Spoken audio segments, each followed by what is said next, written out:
Hey, this is John. Thanks for joining me for this video today. In this video, I'm going to continue my build of Bandai's 1/20th scale Kobu-Kai Ichiro Ogami type from Sakuro Wars 2. Now, Sakuro Wars 2 is a video game, and when I read about it online, it said it combines a combat simulator with a dating sim. So, probably won't be playing that game. But this guy looks cool. It's the Ichiro Ogami type, and this is Ichiro Ogami. Dress is quite nice, but kind of looks angry. Anyway, as soon as I saw this model, I thought, I got to build this thing. It just looks too cool. It's got its own look. I've never seen anything like this.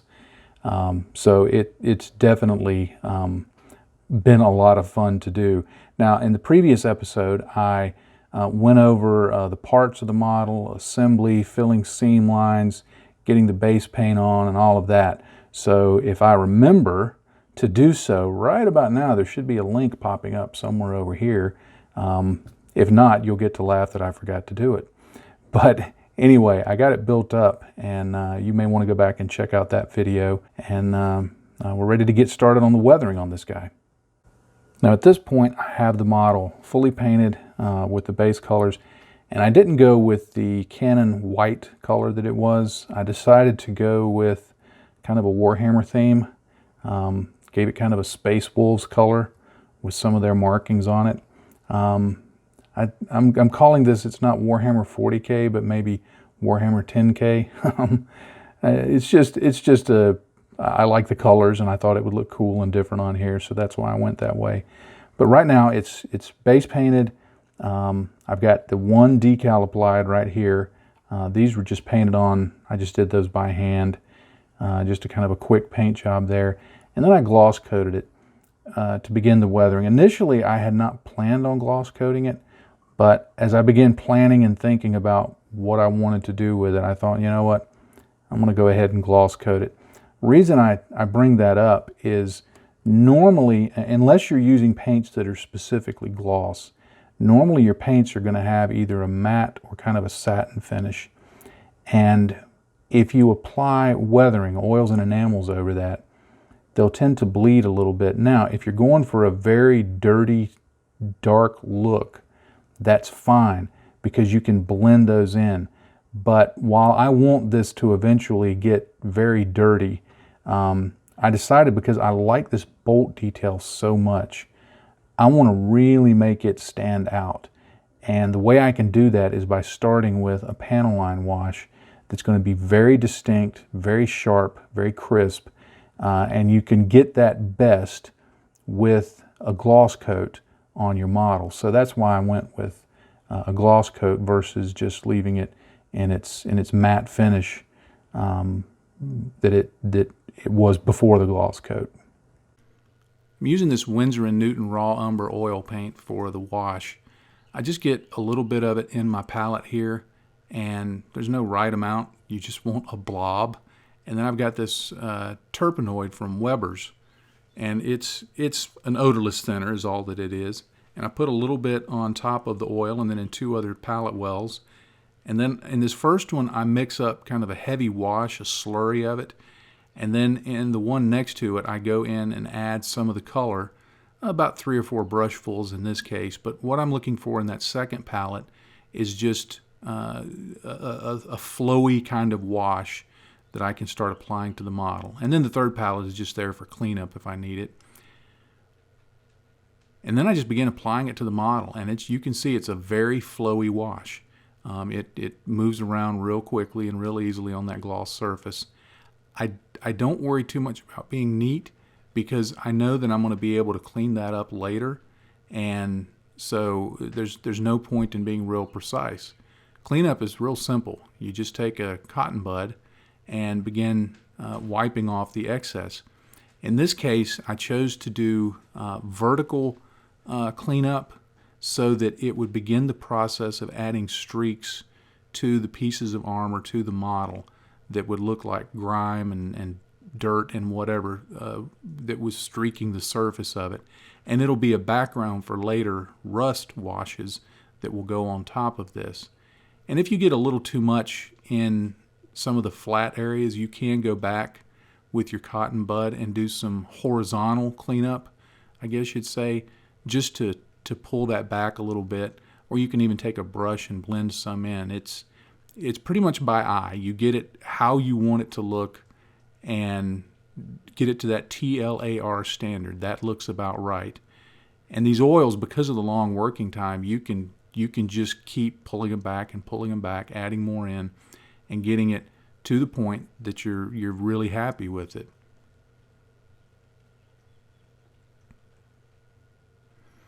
Now, on some areas where you may get too much wash, like in this area, I didn't get enough gloss coat, so I got a little bit of the tide marks that you can get on a more matte surface.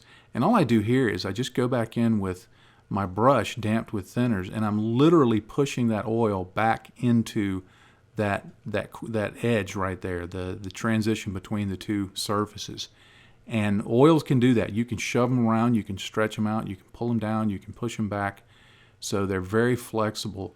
And because they have several days drying time, you've got plenty of time to work with it and plenty of time to fine tune it to get it to look just like you want.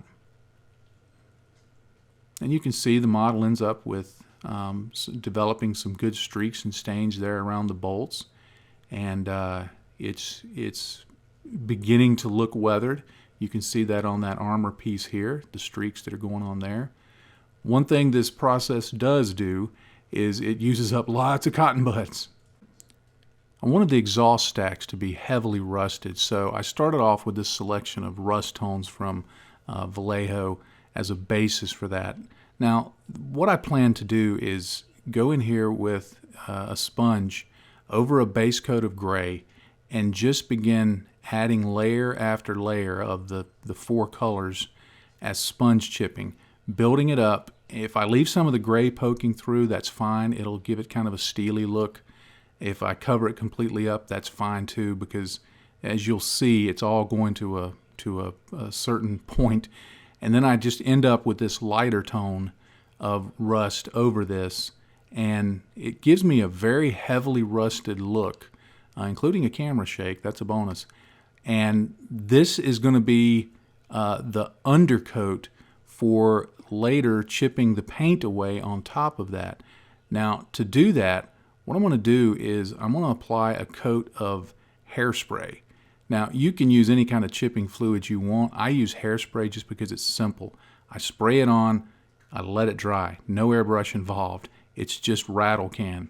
Once it's on there, I paint it over the base paint, that blue-gray XF23, in a light coat.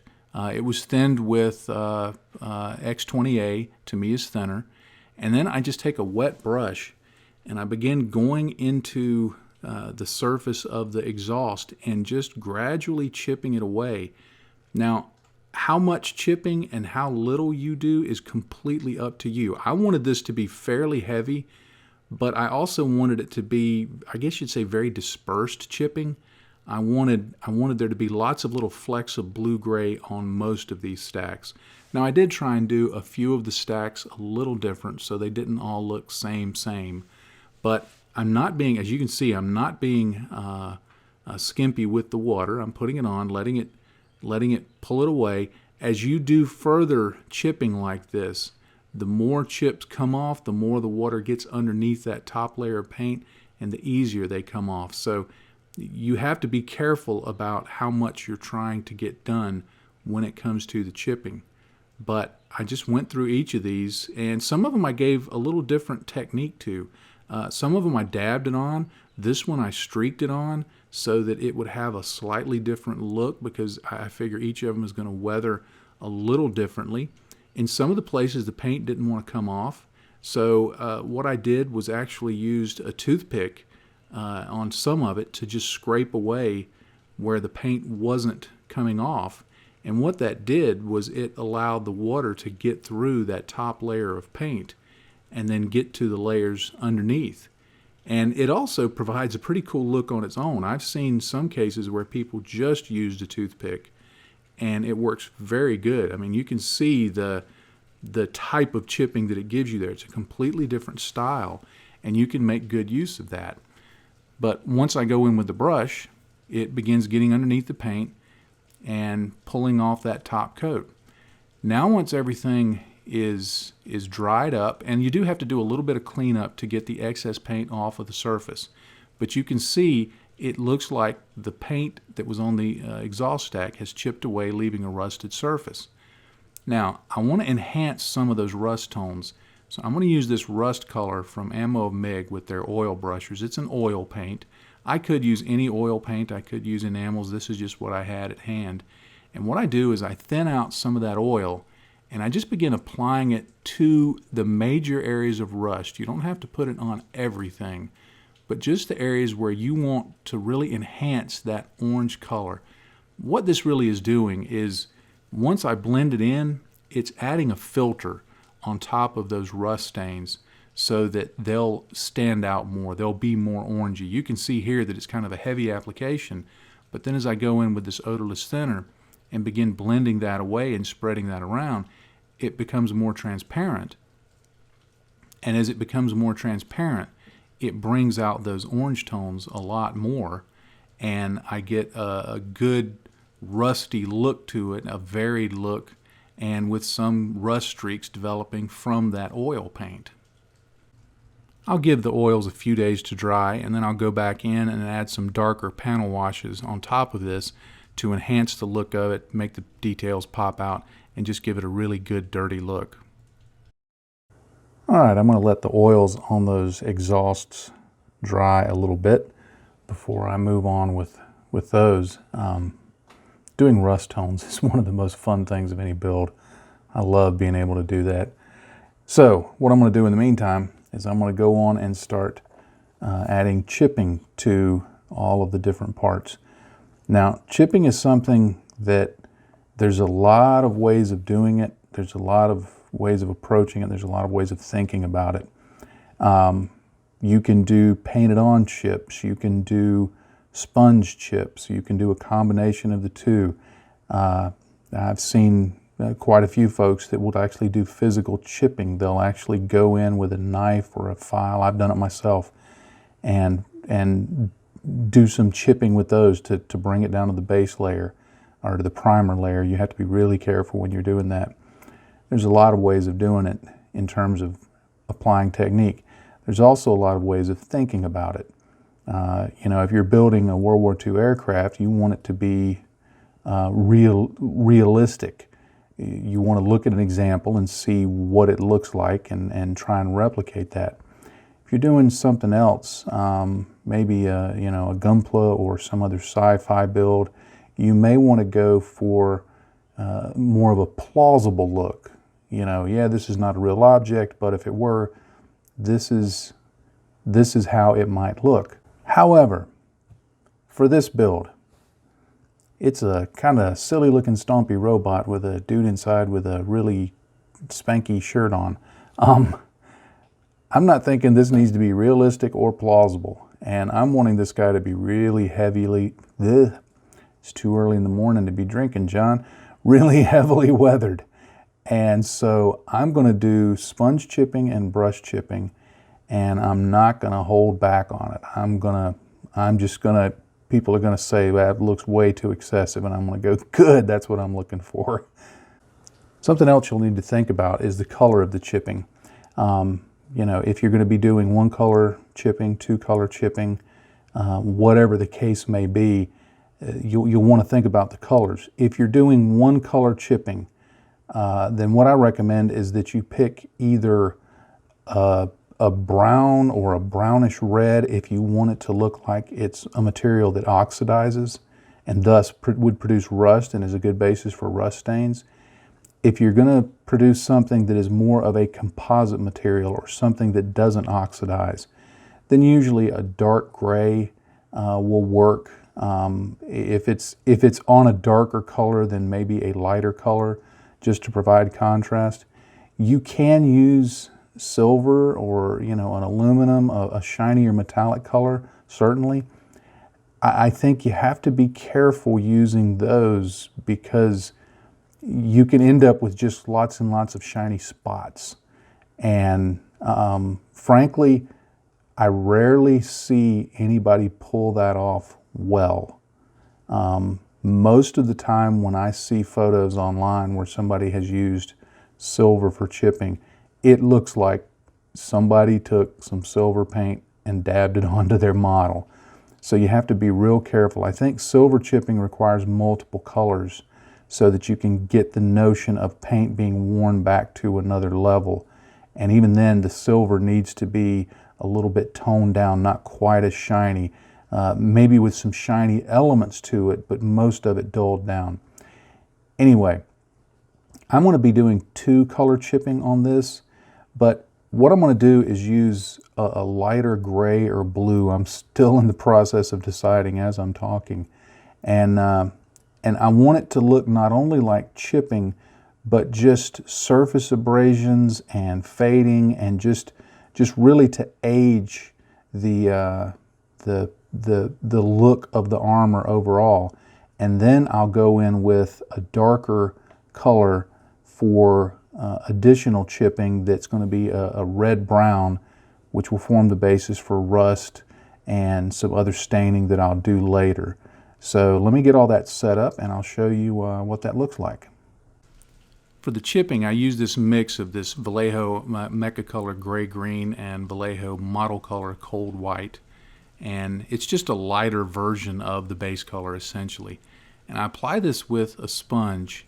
And again, I'm not trying to be light-handed about this. I'm okay with being heavy-handed. And one of the things I think with sponge chipping, especially when you're trying to do it heavier, is when you get something like those 2 great big old blobs right there. I had not intended to do that, but that's one of the beautiful things about weathering, is sometimes weathering informs you where the chips are. Sometimes the weathering will carry you into more weathering. And instead of worrying about, well, how am I going to clean that up? I saw those and I said, okay, great, cool. I'll just go back later with a brush, join those together, and make one really big chip there that I can then add a darker color in and make it look like some damage to the surface. So sometimes you really have to go with the Bob Ross happy accident type of thinking when you're doing this heavy chipping like this. You can go back and correct things, but I tend to just let it happen, and then whatever happens, I work with it from there. I don't panic. I don't try and figure out how can I cover that up. I just figure out, I say, hey, cool, how can I make use of this in later weathering steps? With the sponge chipping finished, I start into doing some brush chipping. Now, what I try to do here is just add in additional chips that either suggest where a scratch has started, an abrasion has started, or I may add them in their own place. And you see examples of both of those here. Now, the idea here is not to cover it with loads of these little scratches, but just to put a few across the model to show that, okay, there's going to be times that it maybe an explosion, something blew up near it, or it was going through an urban environment and lots of things were brushing up against it. That causes a lot of the little chips. Then there's times when it, will get hit by something else, or a large metal piece will scratch it, or whatever. So you've got a lot of different things going on here, and so these chips can happen over time. That's one of the reasons I'm doing those in different angles there, to just show, okay, these things possibly happened at different times. They're not all a single event. It's not like, okay, it got a chip here and then it would never run into anything again. Places that get chipped tend to get chipped more often. And I just paint them on. You can go in, and if you missed any areas with the sponge, you can go in and add additional chips with the edge of the brush, especially if you're thinking that later down the road you're going to use the darker color to really enhance that area and maybe develop that into a bigger chip. But I just go along and again, using that TLAR principle, that looks about right. I just add in areas that I think I want to have a more significant abrasion, scratch, chip. With the 2-color chipping, you'll even be able to kind of develop a little bit of a 3D look to it to try and give it some depth. So as I'm doing that, I think about what I'm going to do down the road also with the second color of chipping. Now for the second color of chipping, I use this chipping brown from Vallejo Mecha Color. And the idea here is that this represents oxidizing material. So I'll be able to later develop rust tones. Now I start the same process. I do sponge chipping and then brush chipping. But the sponge chipping here, I'm being much more precise about my application. I'm still being fairly heavy about it, but I'm mainly looking to hit with the sponge, mainly looking to hit edges and not necessarily in perfect alignment with the white parts. I want it to look a little random and varied. Along the feet here, I'm going to develop it to be a little more heavy, because as you know, I would imagine as this thing walks around in whatever combat environment it's in the grim distant future that I'm imagining this to be in, that there's going to be significant damage as it's walking around in a combat zone. And here again, I'm just hitting the major edges, trying to sneak a little onto those bolts as I can, but I'm not too worried about it. After I get the edges done, I'll do a little more chipping on the broader areas, the flat areas, kind of like I did with the white. But again, I won't do as much as I did previously, but there are going to be some deeper scratches and things that will occur there. So I want to make sure and get that done. Now, when I start in with the brush chipping, I always try to put the darker color on the top, working on the theory that the lower edge of any kind of chip is going to be what reflects the light. So it's a cheesy way, I guess, of trying to develop a little bit of a 3D look to suggest that there is some kind of gouge there, and that the light is being reflected from the lower edge of it, and the darker edge is a little more in shadow. So it works a little bit. It's not perfect, but it suggests that to the eye. All right, I think I'm going to call this an episode. It's a good stopping point in the weathering of this model. I thought I could get all of it in one video, but you don't want to sit through one that's going to take as many steps as what I've still got planned for this. So we'll say this is an episode and the final one is yet to come. I'm really happy with how this is looking. You know, when you're doing it like I like doing it in individual components, as you look at each component, you can think, I don't know if this is going to look right. But when you've done that a few times, you'll find that when you get it together in one unit like this, it looks the part. It looks like it's all supposed to go together.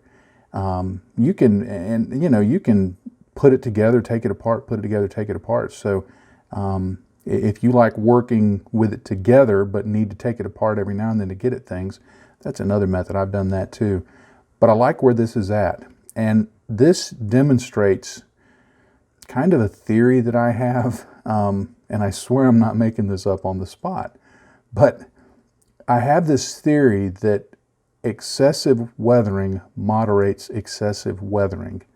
And by that I mean, you know, any one step, the initial chipping I did may seem like, okay, that was way overdone.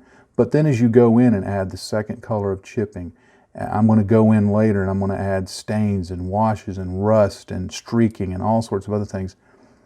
The heavy layers of weathering over heavy layers of weathering tend to moderate it so that it looks all one piece.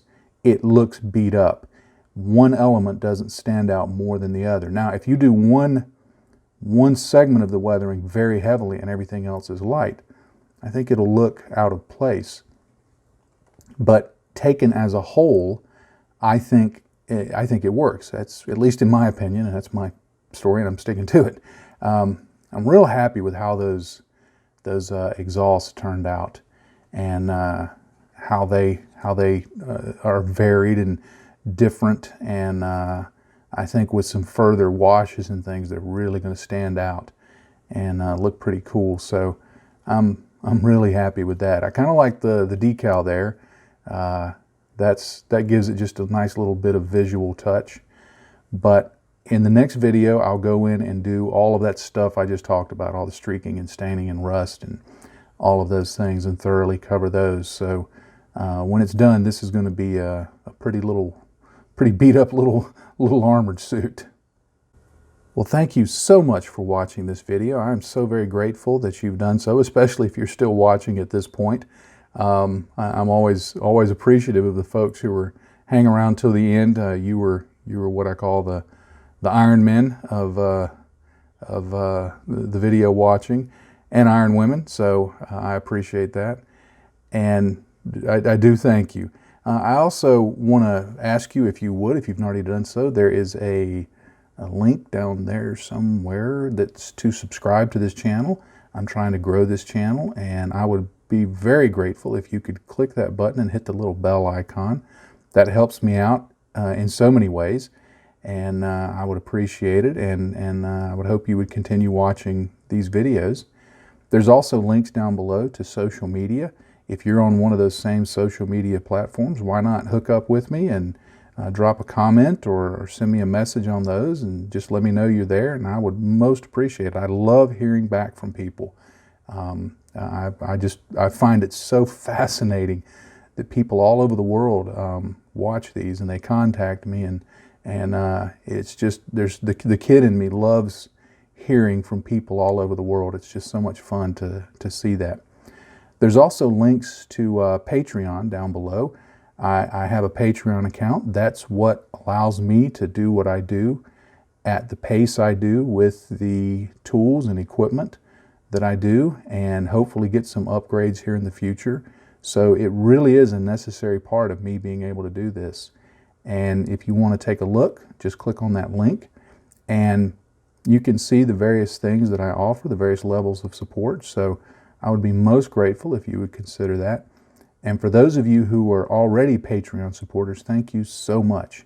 I hope I let you all know, both through these videos and through the things that you get on Patreon, how much I appreciate it, both me and my family. It really does make this possible for me, and it's just such a great encouragement that all of you would come along beside me and help me in doing this so that I can produce these videos, and I hope you are enjoying them. All right, as always, I'll leave you with one final thought. In this hobby, if you're not having fun, you're doing it wrong. Happy day to you, friends. Bye-bye.